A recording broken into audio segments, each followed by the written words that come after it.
યશોદાજીને એમ થયું કે કલાવતી કહેતી પણ એવું કાંઈ છે નહીં. થોડોક મોટો થયો તો એની મેળે એનામાં સમજણ આવી ગઈ કે હું મારે મારા પિતાજીને મદદ જરૂરથી કરવી જોઈએ. માં બહુ રાજી થયા. ભગવાનના મસ્તક ઉપર હાથ ફેરવીને કહે છે કે લાલા કાંઈ વાંધો નહીં, હું શુભ મુહૂર્ત જોવડાવી દઉં.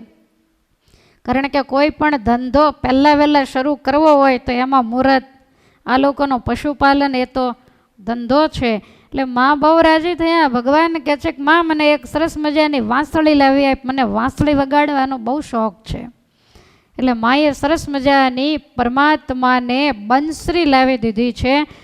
બીજા દિવસે તમામ ગ્વાલબાલ મિત્રોને સાથે લીધા, નાના નાના વાછરડાઓને સાથે લઈ અને ભગવાન ચારવા માટે જવાના પરમાત્મા ગોપાલ બન્યા. કારતક સુધી આઠમને દિવસે ભગવાન પહેલાં વહેલા વત્સ ચરાવવા માટે ગયા, જેને આપણે ગોપાષ્ટમી કહીએ છીએ. તો યશોદાજી પણ વહેલા જાગ્યા, ભગવાને આજ વહેલા જાગી ગયા, સ્નાનાદિક કરીને તૈયાર થયા. માએ સરસ મજાના શૃંગાર કર્યા, પરમાત્માને ભોજન કરાવ્યું, સાથે બાતા બાંધી આપ્યા. કારણ કે સાંજે આવવાનું, ટિફિન લઈને જ આવવાનું, તે દી સિસ્ટમ હતી.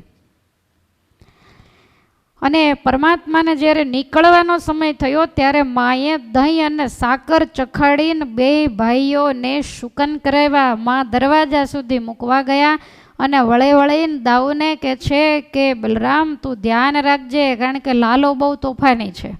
એટલે વનમાં ક્યાંય આગો પાછો જાય નહીં, યમુનાજીના કિનારે જાય નહીં, કારણ કે સાહસિક બહુ, ગમે ત્યારે પાણીમાં ધુબકો મારે.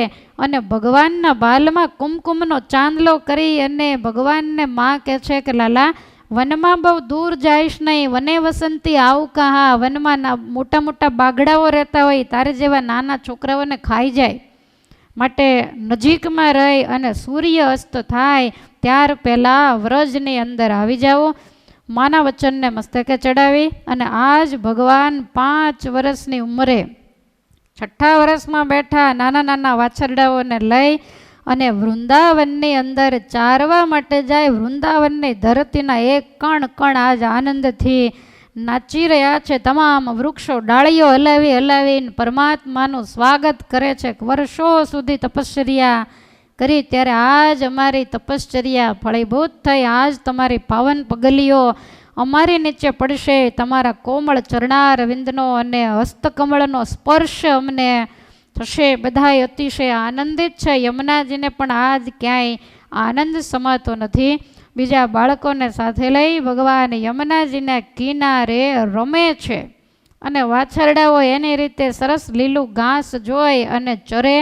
ભગવાન ક્યારેક ક્યારેક મોરલી વગાડે, પછી બીલા, આમળા વગેરે મોટા મોટા જે ફળ હોય ઝાડ ઉપરથી ખરી પડ્યા હોય, તેથી કાંઈ બેટ ને બોલ તો હતા નહીં, એટલે બીલાના આમળાના ફળ લઈને એકબીજા ઉપર નાખે.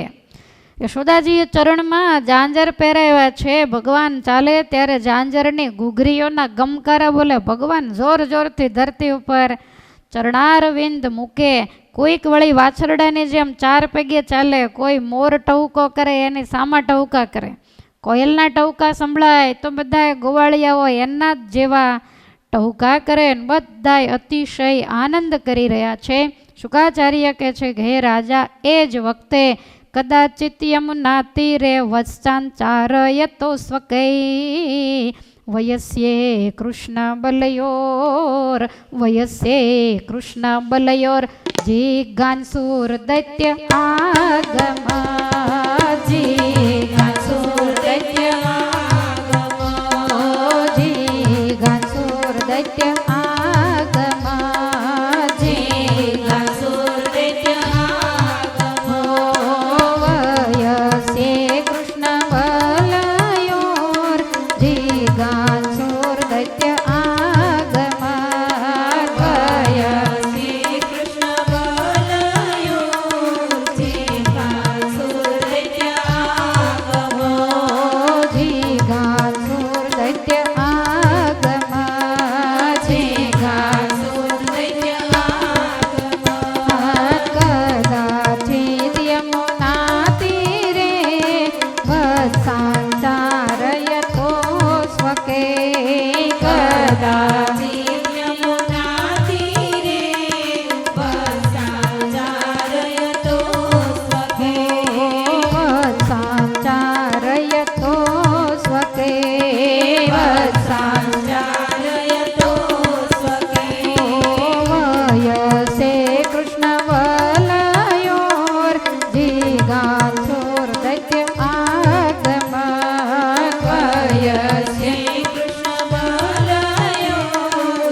પહેલો જ દિવસ છે. ભગવાન વત્સો ચરાવે છે અને બાળમિત્રોની સાથે રમત રમે છે. એ જ વખતે કંસનો મોકલેલો વત્સાસુર નામનો દૈત્ય આવ્યો છે. વાછરડાનું રૂપ ધારણ કરી અને વાછરડાઓની ભેગો ચરવા માંડ્યો, પણ પરમાત્માની નજર ગઈ. ધીરે ધીરે કરતા જ્યાં વત્સ ચરે એની વચ્ચે જઈ પહેલા દૈત્યને પાછળથી 2 પગ અને પૂંછડું એને એકાંતે પકડી ઠાકોરજીએ ગોળ ગોળ આકાશમાં ઘુમાવીને ફેંક્યો. ગિરિરાજ ગોવર્ધનના પર્વતની સાથે પટકાતા એનું પ્રાણ પંખીડું ઉડી ગયું છે. ભગવાને એને દિવ્ય ગતિ આપીને દેવાંશ પરિસંતુષ્ટા બભૂ પુષ્પવૃષિણઃ, દેવતાઓએ હર્ષિત થઈ વૃંદાવનની ધરતી ઉપર ભગવાન ઉપર પુષ્પની વૃષ્ટિ કરી છે. શુકાચાર્ય કહે છે કે હે રાજા, ભગવાને જે આ વત્સાસુરને માર્યો એ વત્સાસુર પૂર્વે મૂર દૈત્યનો પુત્ર પ્રમેલ હતો. તમે સાંભળો છો ને? હાથ ઊંચો કરો છો. જાગતા હો તો આજ કહેવાનું ભૂલી ગઈ. તો આ પ્રમેલ એ વશિષ્ઠ મુનિના આશ્રમે આવ્યો. મુનિના આશ્રમે નંદિની નામની ગાય બાંધેલી, કામધેનુ જેને કહેવાય. તો એ ગાયને જોઈ તો મનમાં એમ થયું કે મને તો આ ગાય આપે નહીં, મારે લઈ જાય છે, માટે બ્રાહ્મણનું રૂપ ધારણ કરી અને જો જઈને માગું તો કદાચ મને આપે. એટલે માયાથી બ્રાહ્મણનું રૂપ લઈ અને ઋષિને કીધું કે ઋષિ મહારાજ, હું બ્રાહ્મણ છું, આ ગાય મને આપો. વશિષ્ઠ મુનિ કાંઈ બોલે ત્યાર પહેલાં ગાયને વાચા ફૂટી કે તું ઋષિની ગાયને હરવા માટે બ્રાહ્મણ બન્યો છો, જા, મારો શાપ છે કે તું મોટો વાછરડો થઈ જા. હવે સારું છે અત્યારે કાંઈ શાપ કોઈના હાચા, નહીતર સામા શાપ દેવામાં જ રહીએ. આવું કીધું એટલે તરત માયા હટી ગઈ. મૂળ રૂપમાં એ અસુર આવી ગયો, ગાયને પગે લાગ્યો, ઋષિને પગે લાગીને બેયની પરિક્રમા કરી અને માફી માગી. ત્યારે ઋષિએ એવું કહ્યું કે તારે ગાયના શાપે કરી અને વાછરડો તો થવું જ પડશે. પણ ભગવાન દ્વાપરકલીની સંધિમાં વસુદેવ ગૃહે જ્યારે યદુવંશમાં પ્રગટ થશે અને એ પરમાત્મા પહેલે જ દિવસે વત્સ ચરાવવા માટે જ્યારે જશે ત્યારે ત્યાં તું વત્સ બનીને જઈશ અને ભગવાન તને મુક્તિ આપશે. તો એ રીતે આજ એ અસુરને આટલા વર્ષે ભગવાને મુક્તિ આપી. યાદ રાખો, જેટલા અસુરો આવે એ બધા જ પૂર્વના શાપિત આત્માઓ છે અને ભાગ્યશાળી આત્માઓ છે કે જેનું મૃત્યુ પરમાત્માને હાથે થાય અને એને મુક્તિ મળે છે. આ બાજુ પરમાત્મા પહેલો જ દિવસ છે કે વત્સ ચરાવવા ગયા. અત્યાર સુધી યશોદાજીએ ભગવાનને મૂકીને ક્યારેય ભોજન નથી કર્યું. યશોદાજી બપોરે ભોજન લઈને બેઠા પણ ભોજન ભાવ્યું નથી એટલે થાળીને ઢાંકી દીધી. સાંજે લાલો આવશે ને પછી એને જમાડીને જમીશ. આખો દિવસ માએ ભોજન કર્યું નથી. ગોપીઓ પણ આજ પહેલી જ વખત પરમેશ્વરના આખો દિવસ દર્શન ન થયા એટલે ભગવાન વગર વ્યાકુળ બની છે. સાંજ પડતા મિત્રોની સાથે ભગવાન વ્રજમાં પધાર્યા છે. સ્નાનાદિક કરાવી માતાએ ભોજન કરાવ્યું.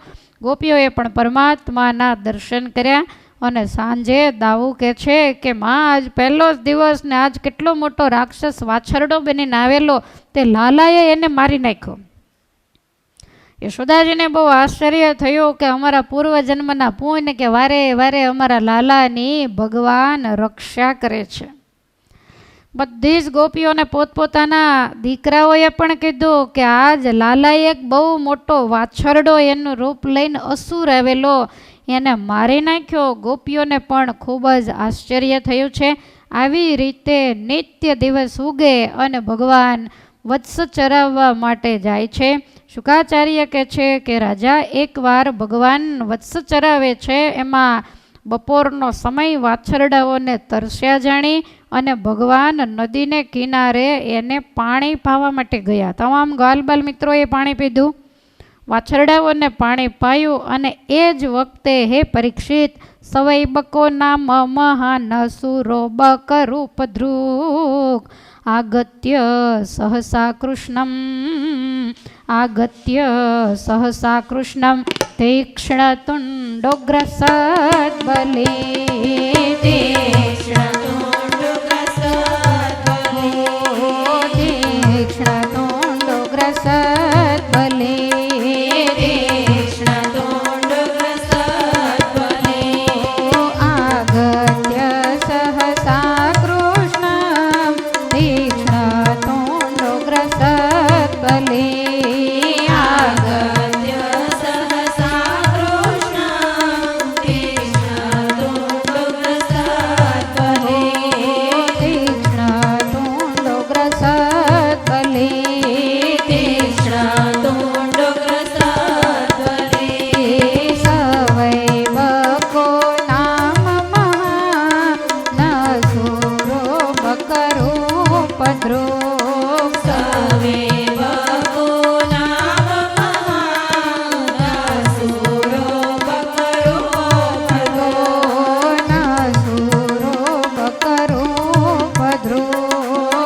પ્રસાદ બની.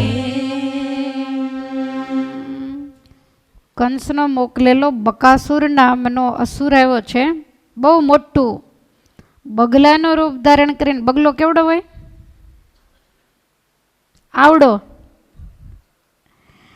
પણ આ તો અસુર છે એટલે જાણે નાનું બાળક હોય એટલું મોટું બગલાનું રૂપ ધારણ કરીને યમુનાજીના કિનારે બેઠો છે. નેત્રોને આમ ચારેય બાજુ ઘુમાવીને જોઈ રહ્યો છે ભગવાનની સામે. ભગવાનને ઓળખે છે. હવે પરમાત્માનું તો ધ્યાન નથી. નાના નાના ગ્વાલબાલ મિત્રોની નજર ગઈ એટલે બધાય નજીક ગયા. બગલાને જોઈને આશ્ચર્ય થયું. ભગવાનને આવીને કહે છે કે લાલા જલ્દી આવ્યું, તે તારી જિંદગીમાં ન જોયો હોય એવો બગલો બતાવીએ. એટલે ભગવાન જ્યાં નજીક આવ્યા ત્યાં તો બગલાએ મોટી ચાંચ પોળી કરી અને પરમાત્માની સામે દોડ્યો. ભગવાનને ગળી ગયો આખે આખા.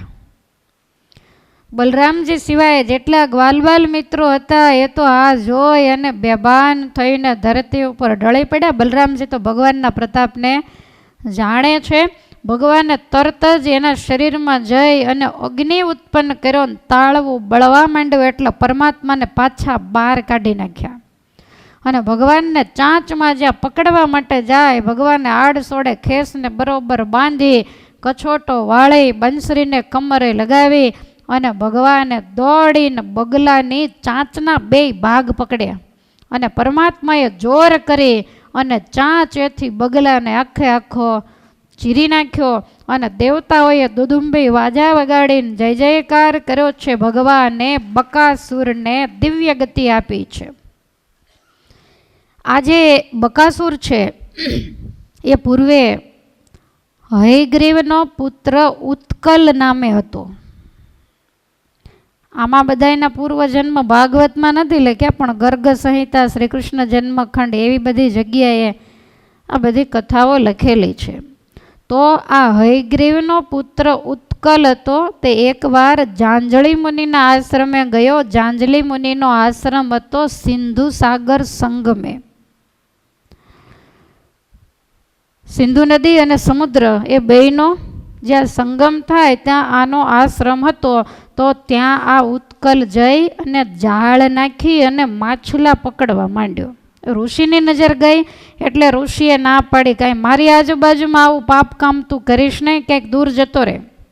પણ ઋષિની વાતને એણે માની નહીં. બીજે દિવસે ફરીવાર આવ્યો ને બીજે દિવસે ઋષિએ કહ્યું, પણ વિનાશ કાળે વિપરીત બુદ્ધિ. અને ત્રીજી વખત આવ્યો ને ઋષિએ હાથમાં જળ લઈને શાપ આપ્યો કે જા તું મત્સ્ય ભક્ષણ કરનારો બગલો બની જા. અને છેવટે 2 હાથ જોડીને અનુગ્રહ કરવાનું કહ્યું, પગમાં પડ્યો. અને એ વખતે આ જાંજલી મુનિએ એવું કહ્યું કે દ્વાપરકલીની સંધિમાં ભગવાન યદુવંશની અંદર પ્રગટ થશે ત્યારે આ બગલાનું જ રૂપ લઈ અને તું જઈશ અને પરમાત્માનું જે પાવન શરીર ભગવાનનો શ્રી વિગ્રહ એ તારા ઉદરની અંદર જ્યારે આવશે ને ત્યારે તને મુક્તિ મળશે. તો મુક્તિના દાતા એવા ભગવાને આજે આ બકાસુરને મુક્તિ આપી. તમે બરોબર સાંભળજો, કોઈ એની મેળે હેરાન થતું નથી ને કોઈને કોઈ હેરાન કરતો નથી. બધાય પોતપોતાના લક્ષણે કરીને હેરાન થતા હોય છે. હવે આને ત્યાં એકવાર ના પાડી તો આવડો મોટો દરિયો પડ્યો હોય, ત્યાં ને ત્યાં શું કામ બીજે ક્યાંક ન જોવાય? પણ કઠણાઈ માથા મારતી હોય અને આમ એવું લાગે કે વર્ષો સુધી સાધના કરે ને તોય આવા આસુરી જીવના કાંઈ ભગવાનમાં લગાવ થાય નહીં. એટલે આ ઋષિનો જે શાપ છે ને બધાને આશીર્વાદરૂપ નીવડ્યો. વગર ભજને પરમાત્માના હાથે મરી અને દરેકને મુક્તિ મળી છે. શુકાચાર્ય કહે છે કે રાજા આવી રીતે પરમાત્માએ બકાસુરને મુક્તિ આપી. રાત્રિના સમયે દાઉજીએ તમામ ગોપીઓએ પોતપોતાની માતાઓને વાત કરી કે આજ તો લાલાને મારવા એક મોટો બગલો આવ્યો તો આખો ગળી ગયો. અમે તો બધા બેભાન થઈ ગયા. પછી કોને ખબર કેવી રીતે બહાર નીકળ્યો, પણ એ બગલો મર્યો ને પછી અમે બેઠા થયા, કારણ કે બધા મૂર્છામાં. પછી ભગવાને બધા એને જગાડ્યા. વ્રજવાસીઓ વિચાર કરે કે આ બાળક ઉપર કાયમ નવી નવી ગાતીઓ આવ્યા જ કરે છે, પણ જેટલા જેટલા એનું બગાડવા આવે ને એનું જ હંમેશા બગડે જ છે. નંદરાયજીને યશોદાના એવા પુણ્ય, એવું દિવ્ય એનું જીવન કે એના લાલાની પળે પળે પરમાત્મા રક્ષા કરે છે. આ રીતે વ્રજની અંદર બધાએ વાતો કરે. સાંજનો સમય હોય, ગોકુળનો એક અદ્ભુત નિયમ વ્યાસ ભગવાને અહીંયા લખ્યો છે કે ઇતિ નંદાદયો ગોપા કૃષ્ણ રામ કથા મુદા કુર્વંતો રમમાણાશ્ચ કુર્વંતો રમમાણાશ્ચ ના વિંદન ભવ વેદના વિંદન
રાત્રિના સમયે નંદ વગેરે ગોવાળિયાઓ વાળું પાણીથી પરવારીને બધાએ સાથે મળીને બેસે, પણ ગામ ગપ્પા મારતા નથી. શું કરે છે તો કે કૃષ્ણ રામ કથા મુદ્દા ભગવાનના ચરિત્રો ગાય છે.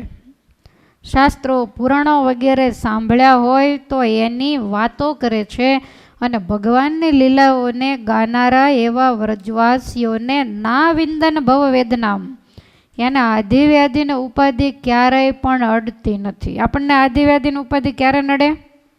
સંસારમાં રસ તરબોળ થઈ જઈએ ત્યારે. પણ ભગવત ચરિત્રો જો ગાય તો આધિવ્યાધિની ઉપાધિ દૂર રહે. યાદ રાખો, ગમે એવી મૂંઝવણ હોય, ગમે તેવી મુશ્કેલી હોય, અથવા તો ગમે તેવું દુઃખ હોય અને મન ચારેય બાજુ ફરતું હોય, ક્યારેક ક્યારેક તો એમ થઈ જતું હોય કે આવું જીવીને શું કરવું. આવી પોઝિશન જ્યારે હોય ત્યારે તમે ભગવાનના ચરિત્રોને ગાઓ અને સાંભળો ને તો હૃદયમાં ચોક્કસ શાંતિ થાય.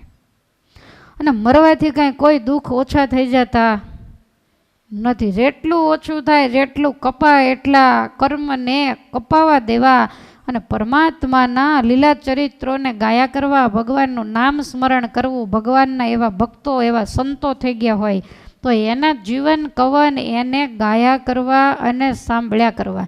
જો આવો કરીએ તો આધિવ્યાધિને ઉપાધિની પીડા થોડીક ઓછી થાય. તમને ખ્યાલ છે આપણી સંસ્કૃતિમાં એવો નિયમ છે કે કોઈ માણસ ગુજરી જાય તો એની પાછળ એના સંબંધીજનો જે ધર્મને માનતા હોય તો એ 10-12 દિવસ સુધી એ ધર્મના પુસ્તકોને વાંચે. જૂના જમાનામાં છેલ્લા 2-3 દિવસ સુધી પવિત્ર ભૂદેવને બોલાવી અને ગરુડ પુરાણની કથા વંચાવે. બધા સંબંધીઓ સાથે મળી આડોશી પાડોશી આવીને સાંભળે. એનું કારણ શું? તો એનું કારણ માત્ર એટલું જ કે ઘણી જગ્યાએ ક્યાંય નાની વ્યક્તિનું મૃત્યુ થયું હોય, લોકોના આંખમાં આંસુડા સમાતા ન હોય ને એ વખતે એની પાસે ભક્ત ચિંતામણી ગાવામાં આવે, શાંતિ પાઠનું ગાન કરવામાં આવે, પરચા પ્રકરણો ગાવામાં આવે. ભગવાનના લીલા ચરિત્રોની અંદર શાંતિ છે. સત્સંગ જીવનની અંદર કથા છે, ધર્મદેવ અને ભક્તિ માતા વૃંદાવનથી પાછા વળ્યા ત્યારે એમને પેલો અશ્વત્થામા મળ્યો અને એણે શાપ આપ્યો. હવે શાપને સાંભળી અને માતા પિતા બહુ દુઃખી થયા. ધર્મદેવે તો ધીરજ ધારી, પણ ભક્તિ માતાની ધીરજ નો રહી. ચોધાર આંસુડે રડવા માંડ્યા. માંડ માંડ થોડુંક ભેગું કર્યું, આ બધું પાછું ઢોળાઈ ગયું.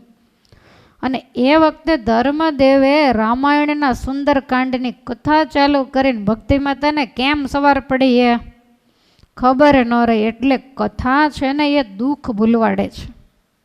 ગમે એવા વિચારોના વમળમાં તમારું મગજ ચક્રાવે ચડ્યું હોય ને, પણ તમે પરમાત્માની કથા સાંભળો, શાંતિ પાઠ વગેરેનો પાઠ કરો તો મગજમાં પરમ શાંતિ થઈ જાય, જેવી અત્યારે થઈ જાય છે.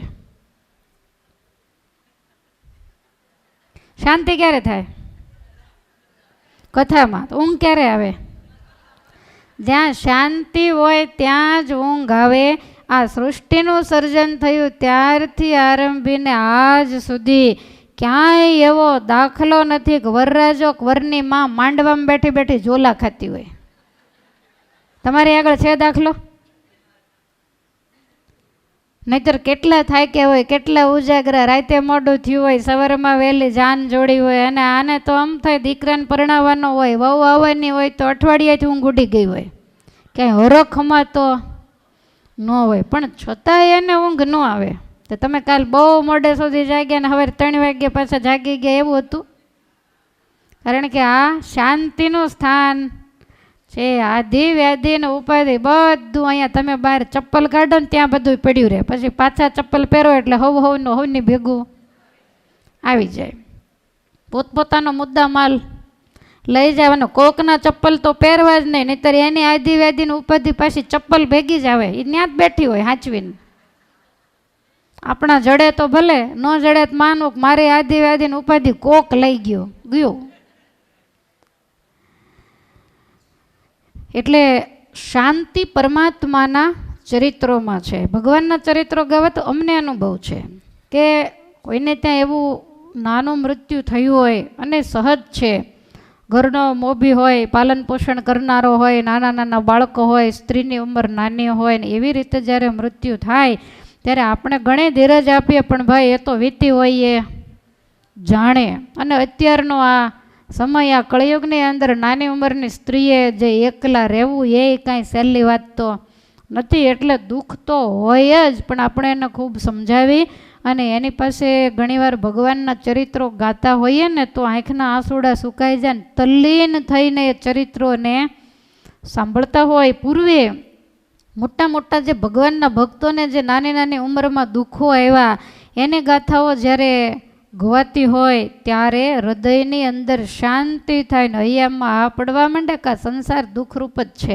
મારે એકને આવ્યું એમ નહીં, દુનિયામાં કેટલાયને આવા દુઃખો આવ્યા છે. ને તમે જુઓ, કોરોનાનો બીજો રાઉન્ડ આવ્યો હતો ને ત્યારે તો કેટલા યંગ બિચારા આ લોક છોડીને, પહેલી વખતે તો વળી થોડાક વૃદ્ધ માણસો હતા, પણ બીજા રાઉન્ડમાં તો 35 થી 45 વર્ષ સુધીના, 50 વર્ષ સુધીના ઘણા બધાના સંસાર અધૂરા રહ્યા અને લોકો આ લોક છોડીને ગયા. તો બધા જ પરિવારોની અંદર દુઃખ તો, પણ એકબીજા આધાર લઈ અને જિંદગી કાઢે ને બાળકોને મોટા કર્યા સિવાય તો કોઈ બીજો રસ્તો ન હોય. સ્ત્રીને ઘણા બીજા વિચારો આવતા હોય, ગમતું ન હોય, પણ એ બાળકોની સામે જોવે ત્યારે એને એમ થાય કે આના માટે થઈ અને મારે રહેવું પડશે. એટલે આવું તો આ જગતની અંદર ચાલ્યા જ કરે. કુંતાજીને આવું જ હતું. 5-5 વર્ષના પાંડવો હતા અને જવાબદારી માથે આવેલી ને જંગલમાં ફરતા. તો કુંતાજીએ હિંમત ન રાખી હોત તો આજ આપણને એ અર્જુન ને એ ભીમ ને બધા આવા ભગવાનના પરમ ભક્તો કોણ આપે કયો જોઈએ? જે કાંઈ આ સમાજને ભેટ મળી છે ને એની પાછળ કોકની ને કોકની કુરબાનીઓ છે, જેથી કરી અને આ સમાજ સુખી છે. એના દાખલા લઈ અને આજે સુખી થાય છે.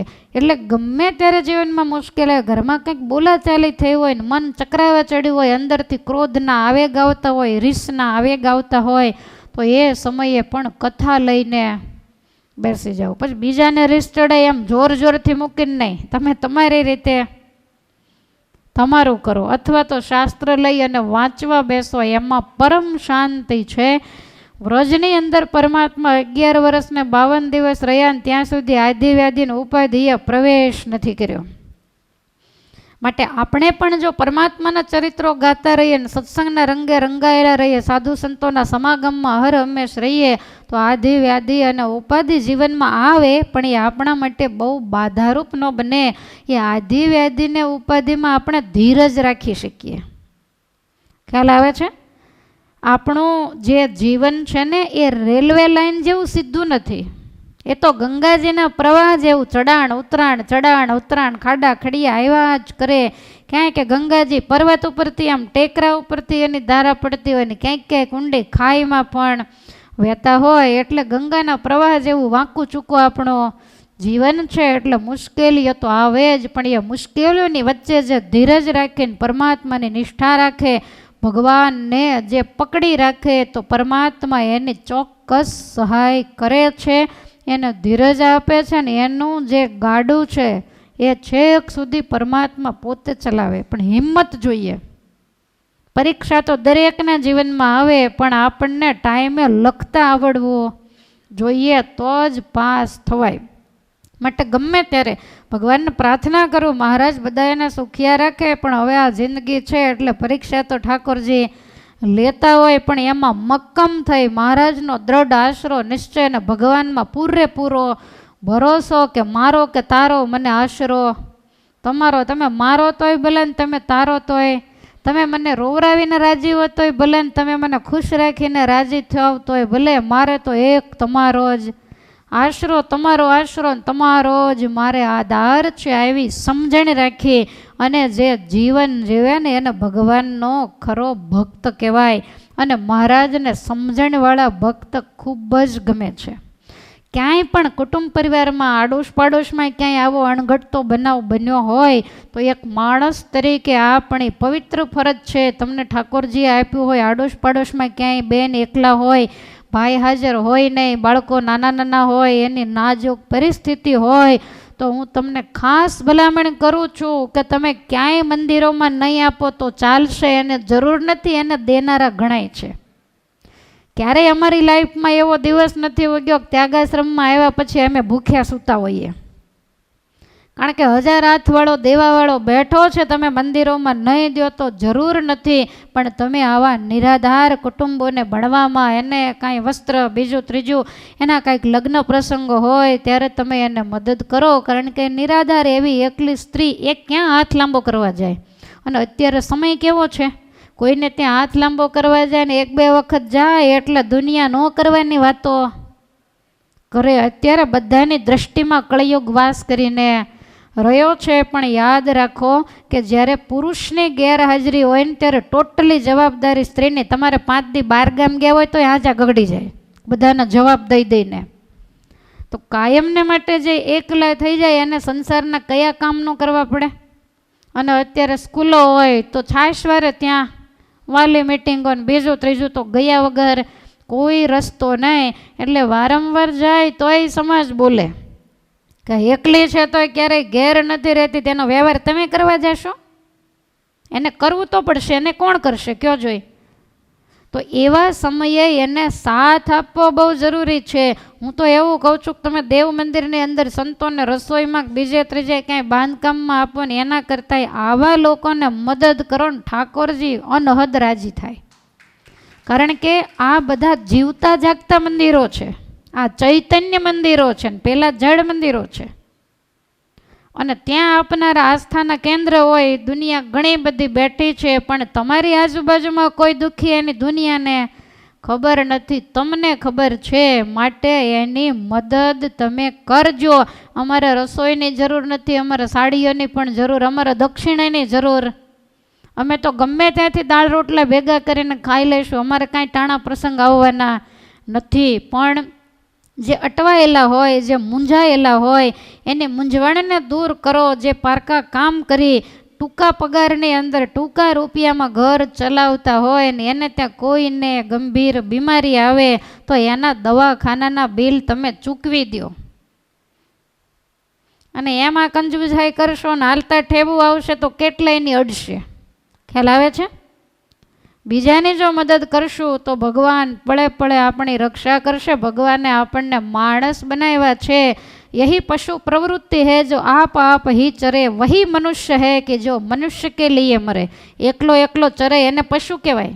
પોતાનું જ કરે, બીજાના દુઃખ સામે ક્યારેય પણ જોવે નહીં, દરિયો પહેરે નહીં, મોતીડાની માળા ઉપકારી એનો આત્મા. સાચા મોતી ક્યાં પાકે? દરિયામાં. એ કોઈ દી મોતીની માળા પહેરે નીકળો ઘરની છે તોય એ બીજાના શરીરને શોભાડે છે, બીજાને સમૃદ્ધિવાન બનાવે. આ પરોપકારી છે. વૃક્ષો ઉપર કેવા સરસ મજાના ફળ લાગે. આપણે એક પથ્થર નાખીએ ને તો એ આપણને મીઠું મધ જેવો ફળ આપે. આ પરોપકારી છે. માટે ભગવાને જેને મનુષ્યનો જન્મ આપ્યો એણે ભગત તો પછીની વાત, પણ પહેલાં માણસ બનીએ, પરોપકારી બનીએ. આપણા ઈષ્ટદેવનો સ્વભાવ કેવો? કોઈને દુખ્યો રે દેખી ન ખમાય, દયા આણી રે અતિ આકળા થાય, અનધન વસ્ત્ર રે આપીને દુઃખ ટાળે, કરુણા દ્રષ્ટિ રે દેખી વાનજ વાળે. વાનજ વાળે એટલે હું? જો કોઈ પણ વ્યક્તિ દુઃખી છે, એને કોઈ પણ વસ્તુ પદાર્થની તમારી મદદની જરૂર છે અને એને એવો વિશ્વાસ નથી કે કોઈ મારી મદદ કરશે, અને એ કદાચ મદદની આશાથી તમારી આગળ આવે ને ત્યારે એનો વાન એટલે કે એનો મોઢું, ફેસ એ અલગ હોય. અને પછી તમે એમ કહો જરાય ચિંતા કરવામાં, હું બેઠી છું ને જે જરૂર પડે તમારા દીકરાને છેક સુધી હું ભણાવી દઈશ, પછી એનું મોઢું જોવો તો એમાં ફેર હોય, આખો વાન બદલાઈ જાય. ઠાકોરજી બધું આપીને આખો વાન એનો મોઢાની રેખાઓને ફેરવી નાખે. દુઃખી માણસને ઠાકોરજી ચપટી વગાડતામાં સુખી કરે, અને એના આપણે આશ્રિત છીએ. શિક્ષાપત્રી વાંચો છો ને? મહારાજે કહ્યું કે અમારા આશ્રિતે દીનજનને વિશે દયાવાન થાવો. તો દીનજન કોને કહેવાય? કંઈ પાત્રો લઈ અને ભિક્ષા માગતા હોય ભિક્ષુકોને દીન કહેવાય એવું નહીં. ખૂણાના દીન પણ ઘણા હોય કે જેનાથી કહેવાતુંય ન હોય ને સેવાતુંય ન હોય, કોઈની પાસે હાથ લાંબો ન કરી શકે, અને જાહેરાત કર્યા વગર એને તમે મદદ કરો. પાછું તમારે કેવું હોય ખબર? દીધું એટલું ને પાછા કે 15 જણાને કે આને મેં દીધું છે. કાંઈક લગ્ન પ્રસંગ આવે, કાંઈક આવે અને પોઝિશન થોડીક નાજુક હોય તો વળી પાછી તમારે આમ કોક દી દયા આવી હોય, તમે કીધું હોય કે ભાઈ બહુ કપડાને એવું લેશો નહીં, સાડીયું મારી લઈ જાયજો. પહેલાંને એમ થાય કે એક વખત પહેરવી છે ને બિચારાએ કીધું છે, કદાચ 2-3 સારી સાડી લઈ જાય. પછી એને ઘરે તમે મોવડી થઈને લગ્નમાં બેઠા હો, કારણ કે તમે દીધું હોય ને એટલે તમને અહમ હોય, અને પછી એ સાડી તમારી પહેરી અને બિચારા કાંઈક લગ્નનું કામકાજ કરતા હોય, કેટલા વેવાઈઓ બીજા ત્રીજા બધા સંબંધીઓ બેઠા હોય, અને એની વચ્ચે ડાપણ કરે કે આ સાડી તારે ફૂલે કેમ પહેરવા મેં દીધી, માંડવામાં કેમ પહેરી? પહેલીને એમ થાય કે આઈને આને કાઢીને અગ્નિ મૂકી દઉં. તમે વિચાર તો કરો, કેટલું બધું શરમજનક લાગે. આ દુનિયામાં માગવું કોઈને પણ ગમતું નથી, પણ ક્યારેક જીવનમાં એવી પરિસ્થિતિ આવે, પાંડવો જેવા પાંડવો, અર્જુન તો સ્વયં નર કહેવાય, અને એના જીવનમાં એકવાર એવી પોઝિશન આવી કે બધા ભાઈઓને કાપડના પોટલા માથે લઈ લઈને વેચવા જવા પડતા, અને સાંજે માંડ શેર અનાજ ભેગા થતા. તો આવા ચક્રવર્તી સમ્રાટોના જીવનમાં આવી મુશ્કેલી આવી, તો આ તો જિંદગી છે, આવું ચાલ્યા કરે. પણ યાદ રાખો, જમણો હાથ આપે એની ડાબા હાથને ખબર ન પડે, એને ખરા દાતાર કહેવાય. માટે ફરી ફરીને બધાને મારી ભલામણ છે કે ક્યાંય પણ આવા કોઈ દુઃખી માણસ દેખાય, જેને મદદની જરૂર હોય, એને ચોક્કસથી તમે મદદ કરજો. અને આવા કોઈ બહેનો હોય, કોઈ પરિવારો હોય, કોઈ દીકરીઓ હોય, અને એ કદાચ ક્યાંય પણ આમ તેમ જાતા હોય, ખોટી શંકાઓ મહેરબાની કરી ન કરતા. મિથ્યા આરોપ નાખવાનું બહુ મોટું પાપ છે. ખબર કાંઈ હોય ને કોક નીકળે તો વિચાર કરે કે અત્યારે ક્યાં ગઈ હશે, તેને ક્યાંય જવું જ નહીં, એના વ્યવહાર કોણ કરશે? બધે જવું પડે, બધાની સાથે બોલવું પડે ને બેસવું પડે. એટલે ભગત તમે પછી થાજો, પણ ખરા અર્થમાં પહેલાં આપણે માણસ થવાની જરૂર છે. અને આપણા ઠાકોરજીને માણસાઈ બહુ જ ગમતી. મહારાજ બહુ આપતા, બ્રાહ્મણોને પણ એટલું આપે, ગરીબોને પણ એટલું આપીને બધાને મદદરૂપ થતા. માટે આ કથા આપણને શીખવાડે છે. ફરીવાર મારી ભલામણ છે કે મંદિરોમાં નહીં દો તો તમારે વાંધો નથી, બાંધકામ ચાલુ હશે તો 1 વર્ષ મોડું થાય તો મોડું, પણ પહેલાંના વ્યવહારના કામ અટક્યા હોય એને તમે મદદ કરશો, એના હૃદયમાં બેઠેલા ઠાકોરજીનો જો આશીર્વાદને રાજીપો મળી જશે તો બગર ભજને બેડો પાર થઈ જશે. માટે માણસ ચોક્કસથી આપણે બનવું, સારા કાર્યો કરવા ભગવાને દીધું હોય તો એની ના નહીં, પણ આ પણ કરવાની ખૂબ જ જરૂર છે. તો વ્રજની અંદર કોઈને આધિ વ્યાધિને ઉપાધિ નથી અડતા. કેમ? તો કે બધાય ભગવાનમાં રસ્તરબોળ અખંડ ભગવાનના લીલા ચરિત્રો ભેગા થઈ અને ગાઈ રહ્યા છે. તો આ રીતે પરમાત્મા વૃંદાવનની અંદર દિવ્ય લીલાઓને કરી રહ્યા છે.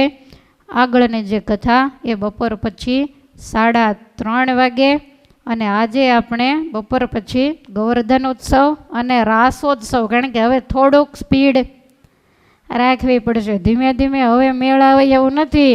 કારણ કે કાલ સાંજે તો ઠાકોરજીના દ્વારિકાના રાજા બનાવી દેવા પડશે, રૂક્ષ્મણીજીને દ્વારિકાના મહારાણી પણ કાલ સાંજના સેશનમાં રૂક્ષ્મણી વિવાહની કથા આવશે. પછી આપણી પાસે સમય નથી, તો અત્યારે 2 મિનિટ હરી નામ સંકીર્તન અને અહીંયા કથાને વિરામ. બોલો સ્વામિનારાયણ ભગવાનની જય, હરે કૃષ્ણ મહારાજની જય, દ્વારિકાધીશ કી જય.